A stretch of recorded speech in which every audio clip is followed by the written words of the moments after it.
Assalomu alaykum bo'lajak biznesmenlar. Bugungi biznes rejamiz Afrika laqqa balig'i yetishtirish.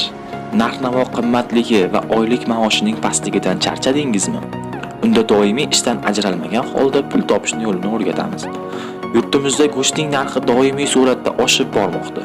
Shu sababli ham insonlar go'shtning o'rnini bosuvchi ozuqa qidirishmoqda. Afrika laqqa balig'i yetishtirish uchun bizga $1000 pulimiz bo'lsa kifoya. Demak, boshladik. $400 ga maxsus basseyn sotib olamiz. Har biri $100 dan bo'lsa, demak bizda 4 ta basseyn bor. Har biriga 1 metr kubadan suv sig'adi. 1 metr kubaga esa 300-400 ta baliq sig'adi. Demak bizda baliqlar bemalol rivojlanishi uchun 1300 ta baliq olamiz. Buning uchun 1.200.000 so'm pul bo'lsa kifoya. Har bir baliq katta bo'lgunigacha 2 kilogramdan yem yeydi. Bu 2600 kilogram degani. Baliqlar nobud bo'lishi bu turdagi baliqlar uchun juda kam uchraydigan holat. Endi baliq boqish uchun eng e'tiborli jihati bu uning suvi. Suv har kuni bir marta almashtirib turilishi kerak. Sababi bu haroratda baliqning ishtahasi zo'r bo'ladi. Bu baliq 0 gradusda ham yashay oladi, ammo oziqlanishi sekinlashadi.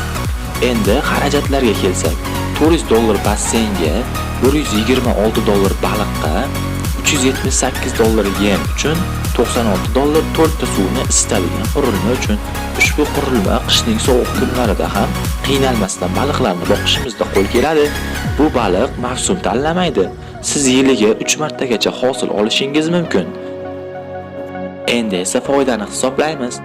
Har bir basseyndan kamida 300 kilogramdan baliq olsak, 4 ta basseyndan 1200 kilogram baliq olamiz. Bu baliqlar kamida 1,5-2 kilogram go'sht beradi. Biz esa eng kamini hisobladik. Hozirgi kunda ushbu baliqning narxi 1 kilogrami 13.000 so'm. 4 ta basseyndan 15.600.000 so'm daromad olamiz. Birinchi hosildayoq xarajatlarni qoplab hamda foyda ham olamiz. Bu baliqning qulayligi shundaki, bir kunda bir mahal yem yeydi. Siz o'qishda yoki ishda bo'lsangiz ham yemni kechasi bersangiz yoki uyingizdagilar ham bersa bo'ladi. Agar student bo'lsangiz, kontrakt haqida o'ylamasangiz ham bo'laveradi. Bu baliqning qiltanog'i kam, shu sababli shashlik hamda mangal uchun juda qulay hisoblanadi. Bugungi biznes rejamiz sizlarga yoqqan bo'lsa, like bosing hamda fikrlaringizni kommentariyada qoldiring.